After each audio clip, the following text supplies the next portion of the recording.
sa më shumë që libri të jetë provincial, sa më shumë që të jetë lokal, aq më shumë ai bëhet universal. לוקלי, יותר פרוקיאלי, ככה הוא יותר אוניברסלי.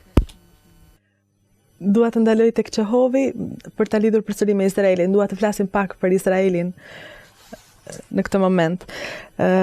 Ju keni thënë dikur se shpresoni që konflikti mes Izraelit dhe Palestinës të mos i ngjante një tragjedi shekspiriane, por një tragjedi çehoviane. Po tani ku jemi, ku ti ngjan?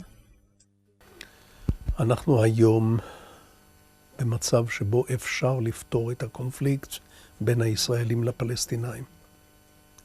כשאני אומר אפשר לפתור... Ne sot jemi në një fazë ku mund ta zgjidhim konfliktin midis izraelitëve dhe palestinezëve. Kur unë them që mund ta zgjidhim, unë nuk mendoj që mund ta zgjidhim nesër apo pas nesër.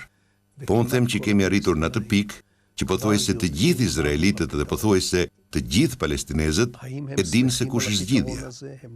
A janë të kënaqur ata për këtë zgjidhje?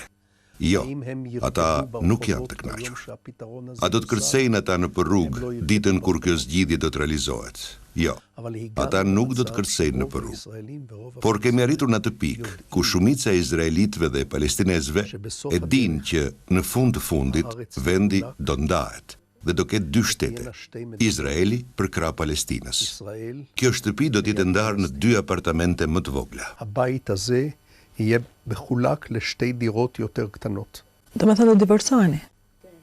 כן, אני מדבר על גירושים, אבל זה גירושים משונים, כי שני הצדדים שמתגרשים נשארים באותו... Unë flas për divorcim, po për divorcim ndryshe, pasi të dyja palët që divorcohen qëndrojnë në të njëjtën ndërtesë dhe asnjëra nuk largohet nga ndërtesa. Dhe duhet vendoset se kush do të marrë dhomën e parë të gjumit dhe kush do ta marrë dhomën e dytë të gjumit, dhe çfarë do bëhet me sallonin, e me që shtëpia është shumë e vogël, duhet vendosim për rregulla specifike për dushin dhe kuzhinën. Kjo është e vështirë dhe e parahatshme, por divorci është i domosdoshëm. Të dy këta popuj, palestinezët dhe izraelitët, pas 100 vjetësh lufte, urrejtje dhe tragjedie, nuk mund të kthehen befas në një familje të lumtur, se ata nuk janë familje dhe nuk janë një dhe nuk janë të lumtur. Ata janë dy familje të palumtura. והם לא אחת, והם לא מאושרים. הם שתי משפחות לא מאושרות. A është konflikti mes Izraelit dhe Palestinës një konflikt mes dy viktimave? אני חושב שכן, זו מלחמה בין שני קורבנות של אירופה. הערבים היו קורבן של אירופה דרך האימפריאליזם, הקולוניאליזם, הניצול. Unë mendoj se po.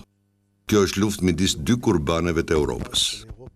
Arabët kanë qenë viktima të Evropës nga imperializmi, kolonializmi, nga shfrytëzimi dhe përbuzja.